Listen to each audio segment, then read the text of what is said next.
Hello everyone, मैं general आपका बहुत बहुत स्वागत करता हूं अपने ऑनलाइन प्लेटफॉर्म पे। जो बच्चे जेई मेन 2024 के लिए प्रिपरेशन कर रहे हैं उन बच्चों के लिए कि आपका फर्स्ट अटेम्प्ट तो हो चुका है, लेकिन जो बच्चे सेकंड अटेम्प्ट के लिए प्रिपरेशन कर रहे हैं उन बच्चों को किस तरीके से अपनी प्लानिंग पूरी अच्छे तरीके से बनानी है, कहाँ से आपको पूरा सिलेबस कवर करना है। अगर किसी बच्चे का स्कोर फर्स्ट अटेम्प्ट के अंदर कम रह गया है तो वो अपनी जी जान लगा दीजिएगा सेकंड अटेम्प्ट के लिए। अब उस चीज के लिए आपको कई चीजों का बहुत ध्यान रखना पड़ेगा, जिसके अंदर खासकर आपका पूरा सिलेबस, नंबर ऑफ क्वेश्चन आपको कहां से करने हैं, उसके साथ साथ एक्यूरेसी आपको कैसे लेके आनी है। क्योंकि जैसे ही फर्स्ट अटेम्प्ट बच्चे दे के आए थे तो उसके अंदर बच्चों ने क्या किया कि मान लो किसी बच्चे ने 60 क्वेश्चन करके आया तो ऐसा लगा कि हाँ मेरे तो बहुत अच्छे नंबर बन जाएंगे, लेकिन एक्यूरेसी बहुत कम थी। तो हर साल ये होता है, लेकिन हर साल ये चीज भी रहती है कि फर्स्ट अटेम्प्ट में जिस बच्चे का अच्छा स्कोर नहीं है वो सेकंड में बहुत अच्छा स्कोर करता भी है, लेकिन वो पूरी प्लानिंग आपको लगानी पड़ेगी। फर्स्ट अटेम्प्ट आप देख चुके हो कि किस तरीके से लेवल आता है क्वेश्चन का, किस तरीके से आपको पूरी प्लानिंग तैयार करनी है आगे की। उसके साथ साथ जिस बच्चे का लगता है कि मेरा 100 नंबर बन रहा है फर्स्ट अटेम्प्ट के अंदर, तो वो जेई एडवांस के लिए प्रिपरेशन कर सकता है। इसकी मैंने वीडियो भी बनाई है कि जो आपका कट ऑफ है वो क्या रहेगा, तो आप देख सकते हो। हर साल का ये जो एनालिसिस करके ही मैंने एक वीडियो बनाई है। तो आप जो बच्चा जेई एडवांस के लिए प्रिपरेशन करेगा तो वो अप्रैल में तो ऑटोमेटिक सी बात है, जब जेई एडवांस के लिए प्रिपरेशन कर ली तो आपका अप्रैल अटेम्प्ट बहुत अच्छा चला जाएगा, क्योंकि सिलेबस तो सेम है। ठीक है ना, भी जेई एडवांस में तो कुछ टॉपिक ज्यादा ही है, तो इस चीज का ध्यान दीजिएगा। तो आपको सेकेंड अटेम्प्ट के लिए प्लान जब तैयार करना है, जो बच्चे स्पेशल ऐसे लगता है मेरे को सिर्फ एनआईटी जाना है, तो आपको एक बहुत अच्छा स्कोर करना पड़ेगा अच्छी ब्रांच लेने के लिए। तो उसके लिए क्या क्या चीजें ध्यान में रखना है, तो देखिएगा भैया। सबसे पहली चीज कि आपको फिजिक्स, केमिस्ट्री और मैथमेटिक्स, ये जो क्वेश्चन की प्रैक्टिस करनी है वो खासकर ध्यान दे, तीनों के तीनों में आपको लागू करना है पीवाईक्यू। ये जो आपको जेई एडवांस में भी फायदा देगा। आपको क्या करना है, पीवाईक्यू करने हैं प्योर। अब थ्योरी पे ज्यादा आपको नहीं जाना, नंबर ऑफ क्वेश्चन लगाने पीवाईक्यू। उसके बाद दूसरी चीज आती है कि एक्यूरेसी कैसे लेके आए, तो उसके लिए आपको तैयार करना है टेस्ट। वीक में आपको मैक्सिमम टेस्ट देने हैं, जितने आप दे सकते हो। हर फुल सिलेबस के देने शुरू कीजिएगा। वीक में लगता है कि एक दिन छोड़ के एक दिन दे सकता हूं, तो बहुत अच्छी बात है, बहुत ही अच्छी बात है, क्योंकि यहां से आपकी एक्यूरेसी बनेगी।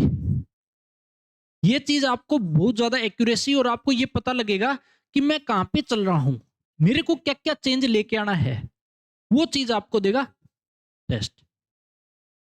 अब सबसे बड़ी गलती जो बच्चा करता है ना, वो इसी चीज में कि सिलेबस अच्छा कर लेता है, लेकिन उसको ये पता नहीं होता कि मेरा स्कोर कितना आ रहा है, मैं क्या गलतियां कर रहा हूं। वो निकलेगी आपका सिर्फ और सिर्फ एकमात्र तरीका होता है टेस्ट। बहुत अच्छी चीज है। दूसरी चीज ये भी है कि आपने जो टेस्ट दिया, अब उसको आप पूरे को सोल्व करोगे, तो जो फुल सिलेबस का आप दोगे तो आपकी बहुत सारी चीजें वहां पे क्लियर होगी जो आप गलती करोगे। तो सबसे ज्यादा आपका सुधार करने वाली चीज है जो कि टेस्ट, अगर जिस बच्चे ने सिलेबस कर लिया है, ठीक है, तो उसके साथ सिर्फ दो चीज पे चलना है आपको, कि एक तो आपका हो गया पीवाईक्यू, क्वेश्चन लगाइएगा।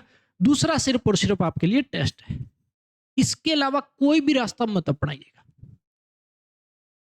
ठीक है ना, कोई भी आपको क्रैश कोर्स, कोई भी कुछ भी करने की जरूरत नहीं है। क्योंकि अब देखो यार, सारी चीजें जब मैथमेटिक्स की अगर बात करते हैं, आपको पता है कि मैथमेटिक्स लेंथ आता है, ये तब भी होगा जब आप ये पीवाईक्यू कर रहे हो, और सोल्व करना अच्छे से, आप टाइम जो मैनेज करने की बात आती है वो टेस्ट के अंदर कर रहे हो, कि मेरा कितने नंबर ऑफ क्वेश्चन हो पाते हैं और किस चैप्टर में मेरी एक्यूरेसी आ रही है, कहां कहां मैं गलती कर रहा हूं।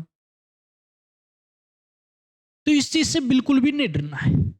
डेली अच्छा टाइम दीजिएगा। मान लो आपने टेस्ट दे दिया, आज दे दिया, एक दिन छोड़ के फिर आपने नेक्स्ट डे फिर दिया, तो जो आपके पास बाकी टाइम बच गया ना टेस्ट के बाद का, वो आपको पीवाईक्यू पे लगाने हैं। ठीक है? और जो भी टेस्ट देते हो तो उसका सॉल्यूशन आपको जरूर जरूर करना है। ऐसे नहीं टेस्ट दे दिया और साइड में रख दिया, ये आपकी सबसे बड़ी गलती होगी, याद रखना। उससे कोई एक्यूरेसी नहीं मिलेगी। तो जिस बच्चे का स्कोर एट प्रेजेंट टाइम भी अगर लग रहा है कि मेरा 100 चल रहा है, वो अगर इस तरीके को अपनाता है तो गारंटी लेता हूं आपके जो 50 दिन से ज्यादा अब नहीं है, ठीक है ना, 50 दिन ही काउंट कीजिएगा पूरे। अब 50 दिन में आपको ये स्कोर आप इंक्रीज कर सकते हो, एक अच्छे लेवल पे ले जा सकते हो।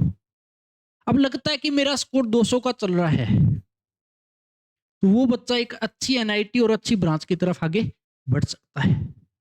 तो उसके लिए ये रास्ते ओपन हो जाएंगे अगर आपने ये 2 तरीके अपनाए। तीसरा कुछ भी ना करो, ठीक है ना। एक बार आप अपना के देखो ये चीज, क्योंकि टेस्ट दिया है तो इसका मतलब ये नहीं कि आपसे क्वेश्चन आपने सोल्व नहीं किए। आपने कोई भी चैप्टर की गलती की है वो सबसे ज्यादा याद दिलाएगा बार बार कि मैंने गलती क्या करी, अगर आपने सॉल्यूशन किया तो। नहीं कोई फायदा नहीं होगा। और पीवाईक्यू कर लीजिएगा। कोई भी आपको धरती की कोई चीज करने की जरूरत नहीं है उसके बाद।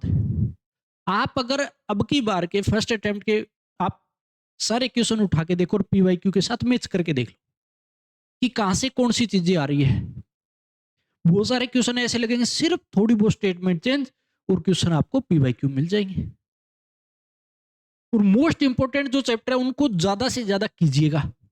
जैसे मैथमेटिक्स की अगर बात करता हूं, आपका वेक्टर हो गया एंड 3D, सबसे ज्यादा क्वेश्चन वेक्टर से आए अब की बार। और 3D कीजिएगा क्योंकि कोई भरोसा नहीं, दे सकता है कभी भी। 3D के अंदर तो पॉइंट का मिरर ऑफ इमेज सबसे ज्यादा है, इस बात पे ध्यान देना, ठीक है ना। तो ये पूरा का पूरा आपको ध्यान रखना है। इसी तरीके से मैथमेटिक्स के अंदर बहुत सारे चैप्टर हैं, इसकी मैं जल्द ही वीडियो लेके आने वाला हूं।